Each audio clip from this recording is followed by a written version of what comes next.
Hello guys, एक बार फिर स्वागत है आप सभी का आज के इस बहुत ही इंटरेस्टिंग वीडियो में। दोस्तों 21 डेज इंग्लिश स्पीकिंग कोर्स की आज हमारी 6th क्लास है, जिसमें हम सीखने वाले हैं आर्टिकल्स यानी कि use of A and the. बहुत ही इंपॉर्टेंट टॉपिक है, चाहे आप स्कूल लेवल की बात करें, चाहे आप एक स्कूल स्टूडेंट हो या किसी भी कॉम्पिटिटिव या एंट्रेंस एग्जाम की प्रिपरेशन कर रहे हैं, सभी के लिए ये टॉपिक बहुत ही इंपॉर्टेंट होने वाला है। तो दोस्तों वीडियो को पूरा देखिए, सारी चीजें आपके लिए क्लियर करूंगा और लास्ट में एक प्रैक्टिस एक्सरसाइज भी आपके लिए है, जिसको आपके लिए मैं लेकर आया हूं।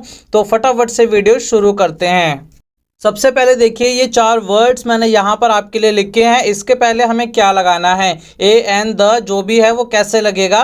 तो दोस्तों बचपन से हमें ये बताया गया है कि जहाँ पर हमें ए ई आई ओ यू ये वोवल्स हमें दिखाई दे तो वहाँ पर हम क्या लगाते हैं, एन लगाते हैं। बाकी हम क्या लगा देते हैं, ए लगा देते हैं। तो देखिए यहाँ पे पहला वर्ड लिखा है यूनिवर्सिटी, तो यहाँ पे यू आ रहा है वोवल के अकॉर्डिंग। तो अगर मैं यहाँ पर एन लगा देता हूँ तो क्या ये करेक्ट होगा? नहीं, बिल्कुल नहीं, ये गलत है। कैसे गलत है, आगे हम इसको सीखेंगे। इसी तरीके से अगला देखिए, second M L A. M L A, अब आप बोलोगे कि भाई एम तो जो है वो कॉन्सोनेंट है तो यहाँ पर ए आना चाहिए, तो ये भी क्या होगा, हमारा गलत हो जाएगा। यहाँ पर ए नहीं आएगा। किस तरीके से यूज करना है अभी हम सीखने वाले हैं सारी चीजें। थर्ड देखिए, यूएसए। यूएसए क्या है, कंट्री का नाम है ना। तो यहाँ पर हम क्या लगाएंगे, द लगाएंगे, ठीक है। और यहाँ पे इंडिया, इंडिया भी तो कंट्री का नाम है, तो हम यहाँ पे द क्यों नहीं लगाएंगे। तो कहाँ पे द का यूज करना है, कहाँ नहीं करना है, इसी के साथ कहाँ पर ए आएगा, कहाँ पर एन आएगा, सारी की सारी कंफ्यूजन आपकी क्लियर हो जाएगी। तो चलिए आगे बढ़ते हैं। अब यहाँ देखिए कि ए एंड द है क्या, आर्टिकल्स है क्या। दोस्तों a an and the they are called articles. Articles के अंदर हमारे 3 चीजें होती हैं, कौन कौन सी, ए एन और द, ठीक है। इतना क्लियर है। अब आगे देखिए, आर्टिकल्स के कौन कौन से प्रकार होते हैं, किसे हम आर्टिकल्स बोलते हैं। दोस्तों आर्टिकल्स के 2 प्रकार होते हैं, कौन कौन से। पहला होता है हमारा इंडेफिनेट और दूसरा होता है डेफिनेट। चलिए जानते हैं कि अब इंडेफिनेट आर्टिकल्स कौन से होते हैं और डेफिनेट आर्टिकल कौन से होते हैं। दोस्तों ए और एन जो हैं ये हमारे इंडेफिनेट आर्टिकल्स होते हैं। क्यों इंडेफिनेट बोलते हैं, क्योंकि ये किसी निश्चित व्यक्ति, वस्तु या स्थान की ओर संकेत नहीं करते। किसी निश्चित व्यक्ति यानी कि किसी पर्टिकुलर चीज की या किसी पर्टिकुलर पर्सन की बात नहीं करते। ऐसे ही हम किसी की भी बात कर लेते हैं और सिंगुलर की जब हम बात करते हैं तब वो कौन से होते हैं, हमारे इंडेफिनेट आर्टिकल्स होते हैं। और वहां पर हम किसका यूज करेंगे, ए या एन का हम यूज करते हैं। डेफिनेट आर्टिकल कौन सा होता है, हमारा द जो है। अगर हम कहीं पर द का यूज कर रहे हैं तो समझ जाइए कि वो डेफिनेट आर्टिकल है, उसका हम यूज कर रहे हैं। अब डेफिनेट क्यों बोलते हैं इसको, क्योंकि ये किसी निश्चित व्यक्ति, वस्तु या स्थान की ओर संकेत करता है। किसी पर्टिकुलर चीज की बात करेगा, किसी पर्टिकुलर पर्सन की बात करेगा, तो इसीलिए हम इसको क्या बोलेंगे दोस्तों, डेफिनेट आर्टिकल बोलेंगे। चलिए अब एक एक करके इनके यूज सीखते हैं, इनके एग्जाम्पल्स को अच्छे से देखेंगे तो सारी चीजें आपको आराम से क्लियर होने लगेंगी। तो सबसे पहले अब देखिए हम सीखेंगे दोस्तों यूज ऑफ ए का यूज हमें कैसे करना है, कहां पर करना है, विद एग्जाम्पल हम यहाँ पे सीखेंगे। तो दोस्तों ध्यान रखना, जब सिंगुलर नाउन यानी कि संज्ञा जो है हमारी एक वचन हो, एक नाउन की हम बात करेंगे, किसी एक पर्सन की, किसी एक वस्तु की बात करेंगे, ठीक है। और वो जो नाउन है किससे शुरू होगी, कॉन्सोनेंट साउंड से। कॉन्सोनेंट साउंड कौन से होते हैं हमारे इंग्लिश में, ए ई आई ओ यू को छोड़कर जितने भी साउंड बचते हैं, जैसे कि B C D F G H J K, तो ये जितने भी साउंड हमारे होते हैं उससे अगर कोई नाउन स्टार्ट होता है तब हम किसका यूज करेंगे दोस्तों, ए का यूज करेंगे। सिंपली कैसे यूज करेंगे, एग्जाम्पल देखें यहाँ पे। मैंने पहला एग्जाम्पल लिखा, he is a boy, he is a boy. अब यहाँ पे देखिए बॉय जो है, बॉय क्या है, किसी पर्सन की बात कर रहे हैं, नाउन है, एक लड़के की यहाँ पे हमने बात करी है। और यहाँ पे बॉय जो है किससे स्टार्ट हो रहा है, बी से स्टार्ट हो रहा है। बी जो है ब, यानी कि एक कॉन्सोनेंट साउंड है, एक व्यंजन का स्वर है। तो इसीलिए मैंने यहाँ पे किसका यूज करा, ए लगा दिया। इसी तरह अगला एग्जाम्पल देखिए, this is a cow. This is a cow यानी कि यह एक गाय है। काउ देखिए एक सिंगल काउ की मैंने बात करी, एक सिंगल एनिमल की मैं यहाँ पे बात कर रहा हूँ। तो काउ क्या है, सी से स्टार्ट हो रहा है, सी एक कॉन्सोनेंट साउंड है, तो हमने यहाँ पे क्या लगा दिया दोस्तों, ए लगा दिया। This is a cow. अगला देखिए, he is a thief. He is a thief, वह एक चोर है। तो थीफ के लिए देखिए यहाँ पे टी से स्टार्ट हो रहा है ये नाउन जो है, तो टी क्या है हमारा, एक कॉन्सोनेंट साउंड है, तो इसीलिए हमने यहाँ पे क्या लगाया, ए लगा दिया। ही इज अ थीफ, वह एक चोर है। एक और एग्जाम्पल देखिए, इट इज अ मोबाइल। तो यहाँ पे भी देखिए दोस्तों, मोबाइल जो है वो एक कॉन्सोनेंट लेटर से स्टार्ट हो रहा है, ठीक है, नाउन है, ये भी सिंगुलर नाउन है, तो इसीलिए हमने यहाँ पे क्या लगा दिया, ए लगा दिया। तो यहाँ पे बिल्कुल क्लियर हो गया हमें पहला कॉन्सेप्ट कि भाई कॉन्सोनेंट साउंड से पहले हमें क्या लगा देना है, ए लगा देना है। इसके बाद क्या यूज़ करेंगे, हम एन का यूज़ करेंगे। तो एन का देख लेते हैं कहाँ पे हमें यूज़ करना है। तो दोस्तों याद रखना, जब भी सिंगुलर नाउन, यहाँ पर भी सिंगुलर नाउन की बात होगी, लेकिन वो शुरू होगा किससे, वोवल साउंड से।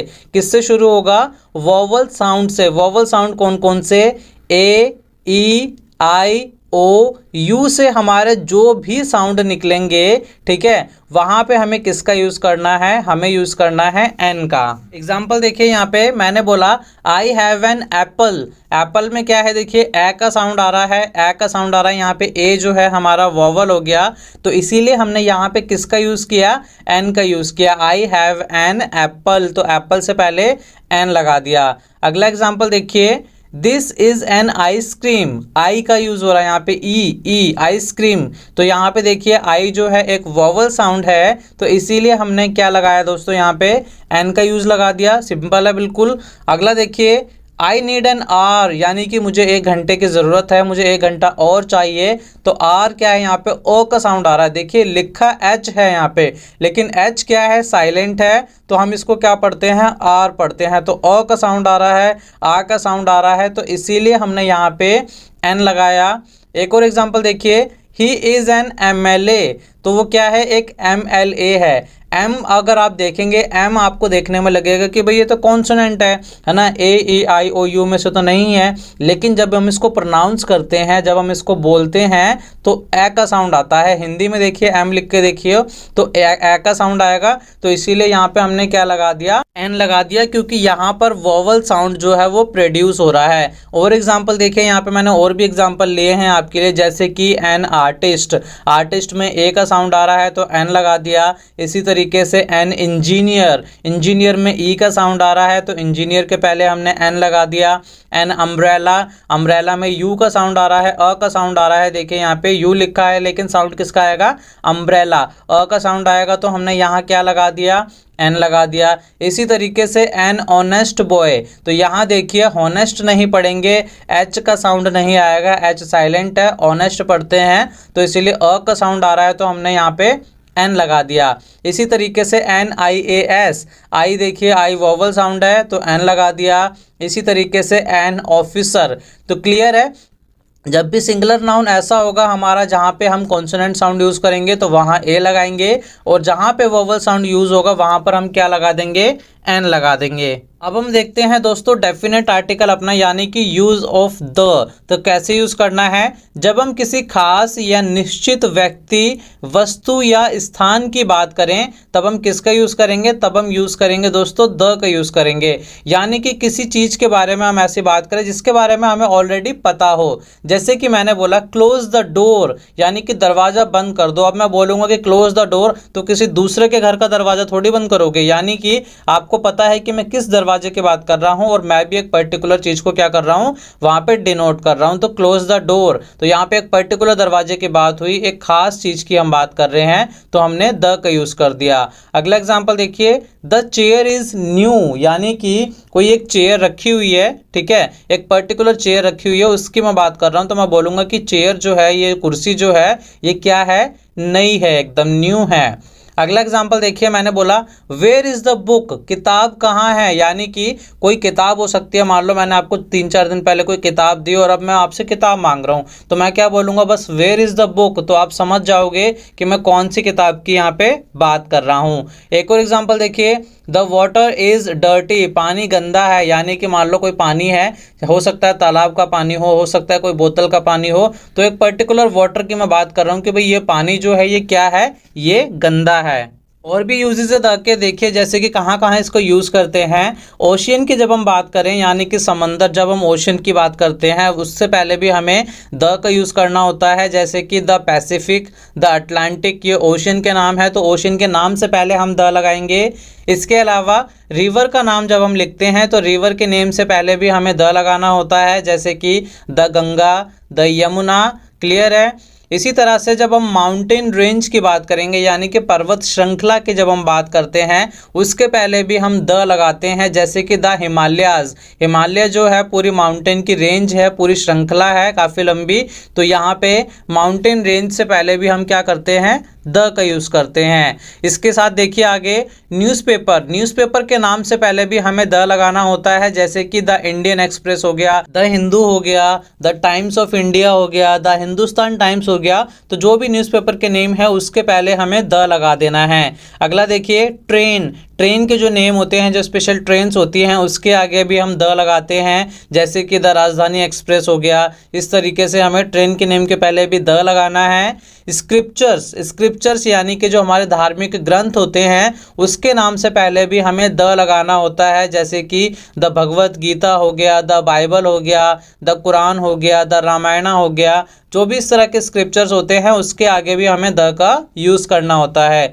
आगे देखिए मॉन्यूमेंट की जब हम बात करें, यानी कि ऐतिहासिक बिल्डिंग या स्थल जो होते हैं, उसके पहले भी हम क्या लगाते हैं, द लगाते हैं, जैसे कि द ताजमहल हो सकता है, द कुतुब मीनार हो सकता है, द रेड फोर्ट हो गया, है ना, द पार्लियामेंट हो गया। तो स्पेशल बिल्डिंग के पहले भी हम क्या लगाते हैं, द लगाते हैं।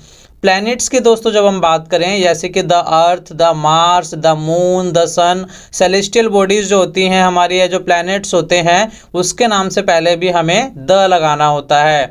आगे देखिए नेशनैलिटी, यानी कि नेशनैलिटी किसी की नागरिकता की बात करें कि भाई किस देश का है, तो हम उसके आगे भी द लगाते हैं, जैसे कि द इंडियंस हो गया, द अमेरिकन्स हो गया, द अफ्रीकन पीपल हो गया। ओके, तो नेशनैलिटी बताने के लिए भी हम किसका यूज़ करते हैं, द का यूज़ करते हैं। क्लियर है। तो इतने सारे मैंने द के यूजेस आपको बताए, ए एन और द के यूज़ क्लियर हो गए हैं। अब यहाँ पे देखिए आपके होमवर्क के लिए मैंने यहाँ पे एक प्रैक्टिस एक्सरसाइज आपके लिए दी है। पहले आप ए एन द के कॉन्सेप्ट को अच्छे से समझिए, वीडियो को ठीक से देखिए, फिर से समझिए। अगर आपको नहीं समझ आता है फिर आप इस एक्सरसाइज को सॉल्व करके देखिए, बहुत आसानी से आप इसे सॉल्व कर लेंगे, बिल्कुल ईजिली। अगर आपको ये एक्सरसाइज करने में कोई भी प्रॉब्लम नहीं होती है तो समझिए आपको ए एन द का यूज़ बिल्कुल अच्छे से समझ आ गया है, और आप कहीं पर भी किसी भी तरह का क्वेश्चन जो है वो आसानी से सॉल्व कर लेंगे। और अगर कोई भी डाउट है तो आप कमेंट बॉक्स में मुझसे पूछ सकते हैं। वीडियो पसंद आई हो तो वीडियो को लाइक एंड शेयर करना ना भूलें।